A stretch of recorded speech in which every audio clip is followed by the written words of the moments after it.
আসসালামু আলাইকুম। তো সকাল সকাল ছাদে আসলাম। লফটটা যেহেতু নতুন করছি, তো এই জন্য লফটটা সুন্দর মতন সাজায় রাখাটাও নিজের দায়িত্ব। প্লাস হচ্ছে ছাদে এখন যেহেতু নতুন করে শেড করছি, মুরগি উঠাবো, কবুতর পালবো, তো নতুন কোনো মেহমান আসলেও যেন বলতে পারে যে না, এনভায়রনমেন্টটা সুন্দর আছে। তো এই উদ্দেশ্যেই নিজের মতন করে প্রতিদিন ছাদে যাই, কাজ করি, সুন্দর মতন টুকটাক করে গুছানোর ট্রাই করি। যেহেতু একবারে পসিবল না, স্টুডেন্ট মানুষ তো, টাইমেরও ব্যাপার আছে, টাকা পয়সারও ব্যাপার আছে। সেক্ষেত্রে নিজে নিজে যা পারতেছি টুকটাক গুছানোর ট্রাই করতেছি লফটটা। আপনারা আমার লফট সেট আপে সেকেন্ড ভিডিও পাইছেন, সেখানে আপনারা দেখতে পাচ্ছেন আমি লফটের মধ্যে নেট লাগাইছি। এটা হচ্ছে নেট লাগানোর আগের দিনের ভিডিও। এই যে দেখতে পাচ্ছেন চারপাশ একদম খোলা। তো ধাপড়ির কবুতরগুলি তালা দেওয়া ছিল, তালাটা খুলে নিছি, নিয়ে প্রতিদিনের মতন যা যা কাজ, খাবার দিব, পানি দিব। তো এখানে এই যে নেটের বান্ডিল দেখতে পারতেছেন, এটারই সেকেন্ড পার্টের একটা ভিডিও দেখছেন আপনারা কীভাবে নেটটা আমরা লাগাইছি। তো এখন হচ্ছে পরিমাণ মতো খাবার নিয়ে নিতেছি। এখানে আগের দিনের যে বেঁচে যাওয়া খাবারগুলি ছিল নষ্ট পুরান, সেই খাবারগুলি থেকে ময়লাগুলি আলাদা করে নিয়ে বেছে খাবারগুলি ঝেড়ে নিতেছিলাম। তো কবুতর পালি আর যাই পালি, খাবার দিতে হবে একদম পরিষ্কার পরিচ্ছন্ন, নাহলে এই খাবারের মাধ্যমে কবুতর অসুস্থ হয়ে যায়। যেহেতু আমি একদম ওষুধ ব্যবহার করি না বললেই চলে, টুকটাক যে ইম্পর্টেন্ট ওষুধগুলি আছে এগুলি শুধু ব্যবহার করি। সেক্ষেত্রে এই পরিচ্ছন্নতাটা একটু মেনটেন করতে হয়, পরিষ্কার পরিচ্ছন্নভাবে কবুতরগুলিকে রাখতে হয়। ট্রাই করি যথেষ্ট, যেহেতু একা একা করি, যথেষ্ট ট্রাই করি। তো ট্রেগুলি পরিষ্কার করে নিলাম, দেন কবুতরগুলিকে খাবার দিতে চলে গেলাম। তো আজকে আমি আবার কবুতরগুলি, এগুলি হচ্ছে আমার বাসায় যে কটা কবুতর ছিল এগুলি, আর আমি বলছিলাম যে আমার বাকি কবুতরগুলি রমিমের কাছে, তো ওর বাড়িতে যাব কবুতরগুলি আনতে। এখানে আমি আমার আগের দিনের ছাদে কী কী করলাম এগুলি দেখাইলাম ভিডিওটার ভিতরে। তো এখানে আমার কিছু মুরগি ছিল, ছোট বাচ্চা মুরগি। এই মুরগিগুলি হচ্ছে এখান থেকে খাবার খাইতেছিল। মাশাআল্লাহ, সবাই একটু মাশাআল্লাহ বলে দেবেন, কারণ মানুষের নজর কখন কোথায় লাগে সেটা বলা যায় না। তো কবুতরগুলিকে আমি আবার পানির সাথে লেবু মিশিয়ে দিয়েছিলাম। আমার রেগুলার ওষুধের ভিতরে প্রাকৃতিকভাবে যদি কোনো ট্রিটমেন্ট করি, সেক্ষেত্রে লেবুটা সবার প্রথমে রাখার ট্রাই করি, কারণ লেবু খাওয়ালে কবুতর সব ক্ষেত্রে সুস্থ থাকে। তো এখানে পানি দেওয়া শেষ, দেখতে পারতেছেন। এই ছিল আমার আগের দিনের ছাদের কাজ। আর পরের দিন হচ্ছে যাইতেছিলাম রমিমের বাড়ি, ওর বাড়ি হচ্ছে নড়াইলে। এখানে হচ্ছে আপনারা কিছু ফুটেজ দেখতে পারবেন। তো পদ্মা সেতুর উপর দিয়ে যাইতেছি, মাশাআল্লাহ দেখেন আল্লাহর সৃষ্টি কত সুন্দর।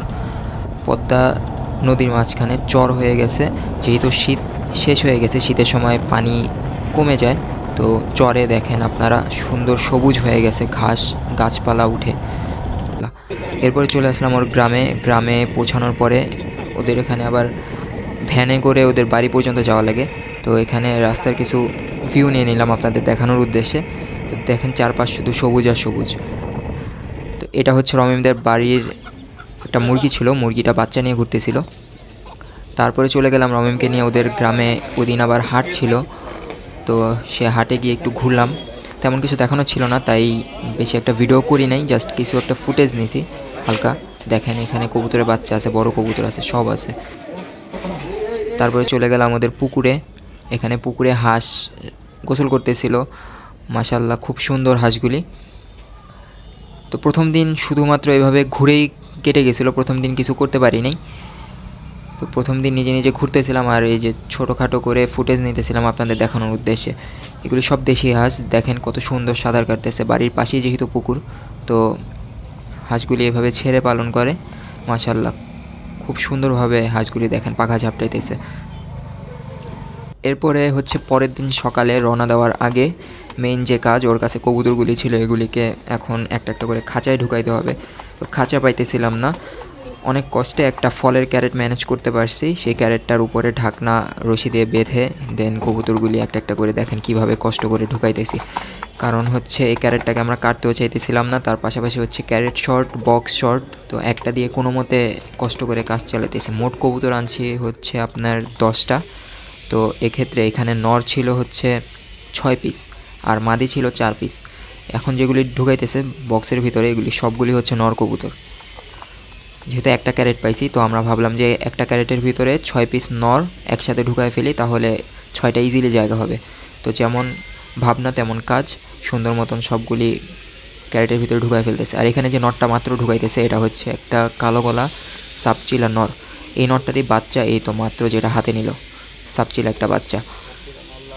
ইনশাআল্লাহ এগুলি সব আরেকটা ভিডিওতে আমার ছাদে যেহেতু ব্রিডিং করব কবুতরের, তো সব ভিডিও ইনশাআল্লাহ দিব। তো উপরের এই কাগজের বাক্সটা ম্যানেজ করে এখানে 4 পিস মাদি ঢুকাইছি, মাদিগুলি আর দেখাইতে পারলাম না আপনাদের। তো পরের দিন কবুতরগুলি নিয়ে বাসায় আস্তে আস্তে রাত হয়ে গিয়েছিল, তো তখন আর ফুটেজ নিতে পারি নাই। এটা হচ্ছে পরের দিন সকালের ফুটেজ।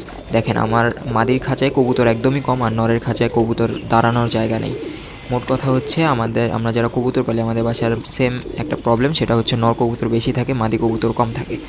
তো সবাই অবশ্যই আমাদের জন্য দোয়া করবেন, আমার জন্য দোয়া করবেন, আমার কবুতরগুলির জন্য দোয়া করবেন। ইনশাআল্লাহ অন্য একটা ভিডিওতে দেখা হবে। আর